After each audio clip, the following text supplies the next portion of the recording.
দিন ধরেই বাংলাদেশে আলোচিত একজনের মধ্যে থাকলে, বুদ্ধিজীবী হিসাবে, পরামর্শদাতা হিসেবে, অ্যাক্টিভিস্ট হিসেবে থাকলেও আপনি আসলে এখন সরকারে আছেন, আপনি মন্ত্রিত্ব কেমন উপভোগ করছেন? কেউ কেউ বলছেন যে আপনি আসলে আর আগের মতো সরব নাই, আপনাকে অনেক জায়গায় পাওয়া যাচ্ছে না, আপনার সেই প্রতিবাদী কণ্ঠস্বর অনেকে মিস করছেন। সেটা কি আপনি সরকারে আছেন সেই জন্যই, নাকি আপনার অন্য কোনো জায়গাও আছে যে জায়গা থেকে আপনি এটি জমা রাখছেন, পরে আমাদের সবার জন্য বলবেন? সবচেয়ে বড় কথা, মন্ত্রিত্ব কেমন উপভোগ করছেন আসিফ নজরুল আপনি? প্রথমে আপনাকে ধন্যবাদ জানাচ্ছি। আমার যারা শ্রোতা আছেন তাদের সবাইকে ধন্যবাদ জানাচ্ছি। আগে আপনি আমাকে বলেন, আমার প্রোগ্রাম কি এখন দেখা যাচ্ছে, লাইভ স্ট্রিমিং হচ্ছে? আমি আমি দেখতে পাচ্ছি লাইভ স্ট্রিমিং হচ্ছে, শুধু লাইভ স্ট্রিমিং হচ্ছেই না, আহ, এই মুহূর্তে। জি আসিফ ভাই, আপনার প্রোগ্রাম শুধু এখন লাইভ স্ট্রিমিং হচ্ছেই না, অলরেডি আমাদের সাথে 3,500 দর্শক যুক্ত হয়েছেন। আমাদের সাথে নিশ্চয়ই আরো দর্শক যুক্ত হবেন। আমি দর্শকদের কাছে একটু ক্ষমা চেয়ে নিচ্ছি প্রথমে। আসলে আমরা লাইভ স্ট্রিমিং এটা করতে একটু দেরি হলো, সেজন্য। প্রফেসর আসিফ নজরুল, একটু বলবেন আপনি মন্ত্রিত্ব আচ্ছা, কেমন উপভোগ করছেন? প্রথম, জি, আপনি প্রথম একটা প্রশ্ন করেছিলেন যে আমাকে আগের মতো সরব দেখা যাচ্ছে না। তো আমি একটু বিনীতভাবে বলি, আমার পক্ষে কি আগের মতো সরব থাকা শোভা পায় কিনা। কারণ আগে আমি ছিলাম অ্যাক্টিভিস্ট টাইপের, ওপিনিয়ন মেকার টাইপের। এখন আমি সরকারে, আগে যে একটা ফ্যাসিস্ট সরকার ছিল, যে সরকার জনগণের ভোটে নির্বাচিত ছিল না, তারা যা ইচ্ছা করছিল দেশে, আমরা সেটা সবসময় প্রতিবাদ করতাম। অনেকে প্রতিবাদ করতেন, বিদেশ থেকে অনেকে করতেন, দেশ থেকে করতেন। সবসময় আমি এটা প্রতিবাদ করতাম। সেই জন্য আমাকে প্রচুর মূল্য দিতে হয়েছে জীবনে। কিন্তু তখনকার যে সরকার, সেই সরকার কি এখন দেশে আছে? এখন তো সরকার পরিবর্তন হয়েছে, এখন পরিবর্তিত একটা পরিস্থিতি এসেছে। আরেকটা হচ্ছে, আগে আমার যে রোলটা ছিল, আমি তো সরকারে ছিলাম না, আমি এখন সরকারে। এখন আমি যদি সরকারের কোনো কাজের সমালোচনা করি, তাহলে এটা তো খুব শোভা পায় না, মানুষ বলবে যে তুমি নিজেই তো সরকারে আছো। থার্ড জিনিস হচ্ছে, আমি তো একটা গোপনীয়তার শপথ নিয়েছি। তো গোপনীয়তার শপথ নিলে আমি অনেক কিছু তো প্রকাশও করতে পারবো না, এটা তো খুব অশোভন হবে এবং আমার শর্ত ভঙ্গ হবে। আমি তো জীবনে কোনোদিন কোনো গোপনীয়তার শপথ নিয়ে তো আমি কোনো দায়িত্ব পালন করি নাই। ফলে আমার জন্য তো এটা সম্পূর্ণ নতুন অভিজ্ঞতা, আমার সবসময় মাথায় রাখতে হয় অনেক কিছু। আমাকে ইনফরমেশন যেটা সরকারের সুষ্ঠু পরিচালনার স্বার্থে, আমি সেটা প্রকাশ করতে পারি না। এই সমস্ত কিছু মিলিয়ে আমাকে, মানে, কিছুটা আপনার নিজের ভিতর অবরুদ্ধ অবস্থায় থাকতে হয়। এটা খুব বেশি এনজয় করি সেটা না, আমার চরিত্রের সাথে এটা যায় না। আমার মাঝে মাঝে খুব কষ্ট লাগে, অনেক কিছু বলতে ইচ্ছা করে, বলতে পারি না। আর উপভোগ যদি বলেন, মন্ত্রিত্ব আসলে উপভোগের জিনিস না। আমি জানি না পলিটিক্যাল মন্ত্রীরা কেমন হয় জীবন উপভোগ উপভোগ করতেন। আমার কাছে মনে হয় যে আমার যে একটা মুক্ত স্বাধীন জীবন ছিল, পৃথিবীতে আমার সবচেয়ে প্রিয় শব্দ হচ্ছে স্বাধীনতা। আমি অনেক বিপদের মধ্যে আমি স্বাধীনভাবে কথা বলার চেষ্টা করতাম, আমি স্বাধীনভাবে চলাফেরা করতাম। আমাকে অনেকে অনেক ভয় দেখাতো, তারপর আমি গভীর রাতে আমি ঢাকা ইউনিভার্সিটি ক্লাব থেকে টেনিস খেলে একা ফিরতাম, মনে হতো যা হওয়ার হবে। তারপরে আমি রিক্সা চড়তাম আমার ওয়াইফের সাথে। আমি অনেক সময় স্ট্র্যাটেজিতে আপনারা দেখতেন যে আমি কফি শপে যাচ্ছি। এখন আমাকে অনেক কিছু বিবেচনা করে চলতে হয়, আমাকে অনেক অনেক বেশি কাজ করতে হয়, অনেক বেশি। এবং খালেদ, সবচেয়ে অসহনীয় যেটা, এমনও হয় যে ধরেন আমি হয়তো 4-5 ঘন্টা জাস্ট একটা চেয়ারে বসে কাজ করছি, বা 3 ঘন্টা কন্টিনিউয়াস মানুষের কথা শুনছি। আমার জীবনে এগুলি খুব নতুন অভিজ্ঞতা এবং একদমই আনন্দদায়ক না। তবে একটা আনন্দই শুধু আছে, যখন কিছু করতে পারি, একটা মানুষেরও যদি উপকার করতে পারি, একটা ভালো সিদ্ধান্ত যদি নিতে পারি, তখন ভালো লাগে। এই আনন্দর সাথে কোনো কিছু তুলনা হয় না। এখন দায়িত্ববোধটা অনেক বেশি, স্বাধীনতা কম, উপভোগ কম। প্রফেসর আসিফ নজরুলের কথা এইবার আবার একটু দর্শকদের বলি যে আমি প্রফেসর আসিফ নজরুলকে 2-3 দিন, 4-5 দিন, মানে বিশেষ করে গত 4-5 দিন ধরে অনেক চেষ্টা করেছিলাম যে একটি এক্সক্লুসিভ ইন্টারভিউ পাওয়ার জন্য। তিনি তার ব্যস্ততার জন্য সময় দিতে পারছিলেন না। পরে যখন তিনি রাজি হলেন, আমি কিন্তু তাকে বলেছি যে আমার হয়তো কিছু প্রশ্ন হবে যেটা নট সো নাইস। আসিফ ভাই আমাকে বলেছেন যে আমি যে কোনো ধরনের প্রশ্ন যে কোনো ভাবে করতে পারি, এমনকি তিনি আমাকে বলেছেন যে যে আমি চাইলে এটাও লিখতে পারি যাতে দর্শকরা এটাতে অংশগ্রহণ করতে পারে, যে অপ্রীতিকর প্রশ্ন তাকে করা যাবে। আসিফ ভাই, সেই জন্য আপনাকে আলাদা করে আবারও ধন্যবাদ দেই। তো সবচেয়ে অপ্রীতিকর প্রশ্ন যেটি এই মুহূর্তে আপনাদের দর্শকরা সবচেয়ে বেশি করতে চাচ্ছেন, সেটি হচ্ছে যে 500 টন ইলিশ যখন রপ্তানি হয়েছিল ভারতে, তখন আপনি বলেছিলেন যে কেন এই ইলিশ রপ্তানি করা হবে। এইবার দেখা যাচ্ছে আপনাদের সরকার 3,000 টন ইলিশ রপ্তানি করছে, এর কারণ যদি আমাদের বলেন। আরেকটা বিষয় বলে রাখি, প্রফেসর আসিফ নজরুল আপনি আসবেন শুনে অনেকে আমাদেরকে প্রশ্ন পাঠিয়েছেন, সুতরাং আমাদের অনেক প্রশ্ন আছে। আপনি যদি একটু সবগুলি বিষয়ে যদি আপনি একটু সংক্ষিপ্ত আকারে একটু জি, বলেন জি, যে জি। আপনারা 3,000 টন ইলিশ রপ্তানি করছেন, এটি কেন? জি, আমি প্রথমে আপনাকে বলি, আমি ইলিশ রপ্তানির যে স্ট্যাটাসটা দিয়েছিলাম তখন আমি উপদেষ্টা ছিলাম না। আর 3,000 টনের ব্যাপারটা আমি আপনাকে একটু ক্ল্যারিফাই করি। সেটা হচ্ছে, আমাদের এই গত বছর, আমি একদম পরিসংখ্যান নিয়ে এসেছি যাতে কোনো মিসআন্ডারস্ট্যান্ডিং না হয়।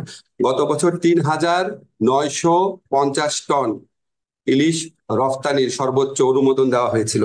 প্রকৃত রফতানি হয়েছিল 802 টন। এই বছর তার চেয়ে কম ইলিশ রফতানির অনুমোদন দেওয়া হয়েছে 3000 টন। অ্যাকচুয়াল রপ্তানি কত হবে সেটা আপনি at the end of the day দেখেন। কাজে আপনি যদি পরিসংখ্যানে তুলনা করেন তাহলে 3950 টনের সাথে 3000 টনের তুলনা করতে হবে। আর 500 টন আমি যে স্ট্যাটাসটা দিয়েছিলাম এটা দ্বিতীয় ফেজে 500 টন রপ্তানি করার কথা বলা হয়েছিল, কিন্তু গত বছর আসলে প্রকৃত রপ্তানি হয়েছিল 802 টন। এটা পত্র পত্রিকায় প্রকাশিত রিপোর্ট, আপনারা প্রথম আলোর রিপোর্ট আপনারা পরীক্ষা করে দেখতে পারেন। এখন আপনার যখন আমি ইলিশ মাছের ইয়েটা দিয়েছিলাম, আমি ওখানে কি বলেছিলাম ভালো করে খেয়াল করেন। 500 টন ইলিশ কেন পাঠানো হচ্ছে? ভারতকে খুশি করার জন্য, যারা আমাদেরকে পানি দেয় না, যারা আমাদেরকে সীমান্তে হত্যা করে, যারা আমাদের সাথে আপনার অবমাননাকর মন্তব্য করে এরকম। তো আমার কনটেক্সটটা ছিল, আপনি যদি ভালো মতো মেসেজটা দেখেন, আপনি যদি ভারতের সাথে মর্যাদাপূর্ণ সম্পর্ক থাকে, বন্ধুত্বপূর্ণ সম্পর্ক থাকে, ওই বন্ধুত্বপূর্ণ সম্পর্কের আলোকে, ভারসাম্যমূলক সম্পর্কের আলোকে আপনি ইলিশ রফতানি করেন না কি করেন সেটা নিয়ে মানুষের অত মাথা ব্যথা থাকতো না। আপনি এমন একটা দেশ, তখন প্রতিটা নিয়ত ভারতের যে সমস্ত পদক্ষেপে সরকারের নতজানুমূলক দৃষ্টিভঙ্গি ছিল, সীমান্তে মানুষ মারা যাচ্ছে, আর বাংলাদেশ সরকারের সাফল্য ছিল যে ওই লাশটা নিয়ে আসছে সেটা তাদের সাফল্য।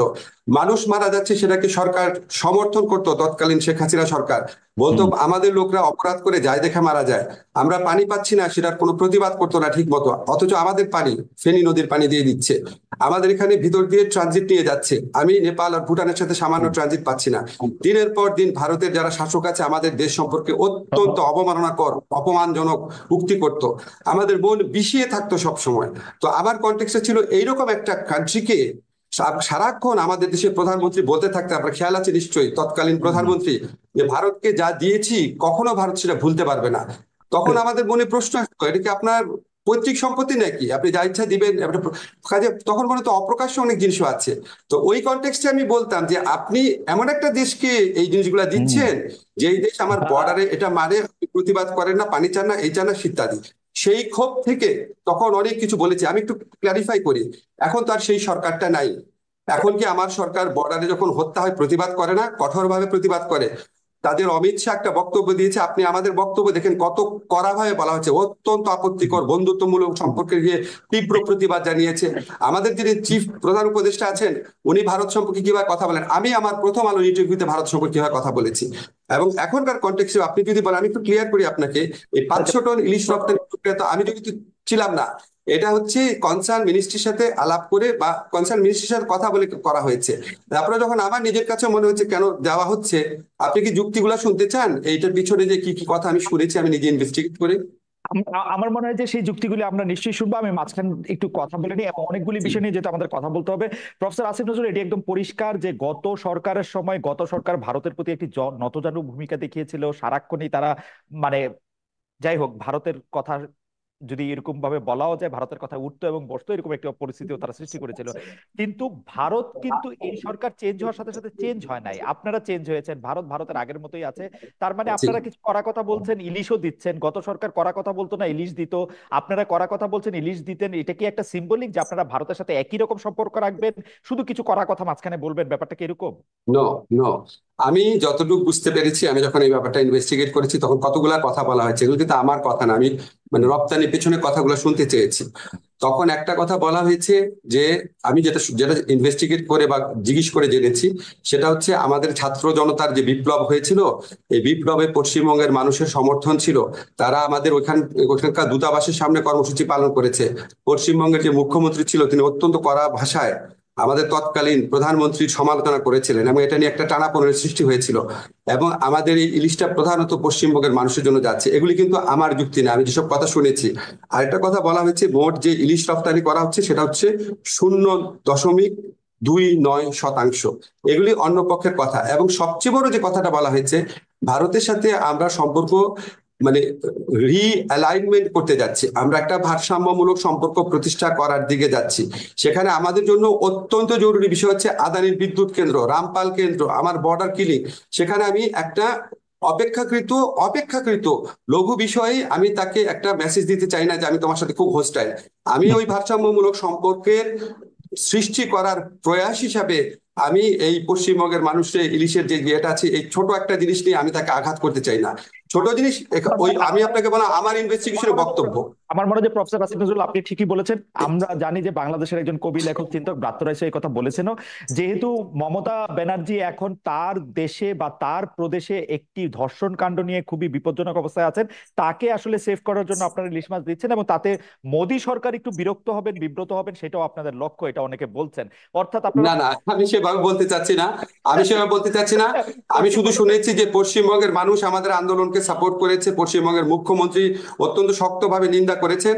এটা ইলিশ পাঠানো বন্ধ মানে পশ্চিমবঙ্গের মানুষের সাথে হস্টিলিটির মতো একটা, এটা ওকে, আমি শুনেছি। আমরা আমরা আমরা পরের পরের ইস্যুতে যাই। আমরা একটি জায়গায় আপনি বলেছিলেন, আমি আপনাকে উদ্ধৃত করছি, এটাই ভারত প্রসঙ্গ, যে আমরা পত্র পত্রিকায় পড়ি 26 লাখ ভারতীয় বাংলাদেশে চাকরি করে, বাংলাদেশের ছেলেরা চাকরি পায় না, রাস্তায় রাস্তায় ঘুরছে, আর ভারতের ছেলেরা চাকরি করছে আপনি সরকারে আসার পরে। এই বিষয়টি সম্পর্কে আপনার আপডেটেড মন্তব্য কি? আচ্ছা 26 লাখ ফাইন, ভারতীয় এখন কি করছেন? Thank you, thank you. এটা আমি প্রথমে আপনাকে বলে রাখি, এটা কিন্তু আমি উপদেষ্টা হওয়ার পর বলি নাই। অনেকে ওকে, এটা কনফিউশন ছড়ানোর জন্য, এটা তো আপনি ক্লিয়ার আছেন, এটা রাইট, আমি হ্যাঁ, উপদেষ্টা হওয়ার পর বলি নাই। আগেই এটা বলেছেন। উপদেষ্টা হওয়ার আগে ভারতের যে বাংলাদেশের প্রতি বর্বর কিছু নীতি সেগুলি সমালোচনা করতে গিয়ে আমি একটা পর্যায়ে বলেছিলাম। এখন আপনাদের যেই আপত্তিগুলো আসছে, প্রথম প্রশ্ন হচ্ছে এখানে কি 26 লাখ আছে কিনা।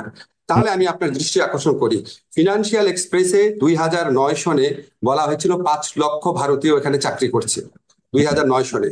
হুম 2015 সনে ডেইলি স্টারের রিপোর্ট, 2015 আজকের থেকে 9 বছর আগে, হুম সিপিডি সিপিডি বলেছে রেমিটেন্স পাঠানোর দিক থেকে বাংলাদেশ হচ্ছে পঞ্চম। 2013 সনে $3.71 বিলিয়ন, হুম $3.71 বিলিয়ন 2013 সনে পাঠানো হয়েছে।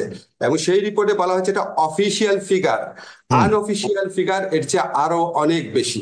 এখন আপনি বলেন, যদি এইরকম কোনো অ্যামাউন্ট থাকে যে আনঅফিসিয়াল ফিগার মিলে যদি এটা ধরেন ডাবলই ধরি আমি, তাহলে প্রায় $8 বিলিয়ন পাঠানো হয়। হ্যাঁ, এখন এই বিপুল পরিমাণ রেমিটেন্স যারা পাঠায় ভারতে যদি পাঠানো হয়, ওরা কি ভারতীয় না অন্য দেশের? তার মানে বিপুল পরিমাণ ভারতীয় এখানে আছে।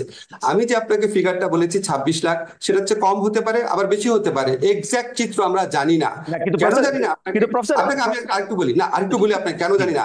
আজকে দেখবেন সালমান এফ রহমানের সাথে এনএসআই চিফের একটা বক্তব্য ভাইরাল হয়েছে, আপনি ফেসবুকে খুঁজলেই পাবেন, হুম টেলিফোন রেকর্ড তখনকার সময়। সেখানে উনি বলছেন যে বিভিন্ন সেক্টরে, বিশেষ করে সফটওয়্যার সেক্টরে অনেক লোকজন আসে যাদের জন্য ওয়ার্ক পারমিট দরকার হয় না, তারা কন্ট্রাকচুয়াল ওয়ার্কার হিসাবে আসে।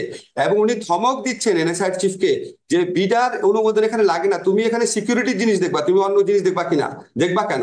এবং উনি কিন্তু খুব ক্যাটাগরিক্যালি ভারতের কথা বলে না এখানে। কিন্তু আপনি আমাকে বলেন, আপনি মানে পারসিভ করে দেখেন যে কন্ট্রাকচুয়াল ওয়ার্কার অনেক আসছে, অনুমোদন লাগে না, এটা সালমান এফ রহমান কোন দেশের ক্ষেত্রে বলতে পারেন? হতে পারে চায়নার ক্ষেত্রে বলতে পারেন, কিন্তু চায়নার ক্ষেত্রে যদি না লাগে তাহলে নিশ্চয়ই ভারতের ক্ষেত্রেও লাগতো না, কারণ ভারতের বিরুদ্ধে তো আমাদের একটা নতজানু নীতি ছিল। এই সমস্ত জিনিস যদি আপনি অ্যাড করেন, আমরা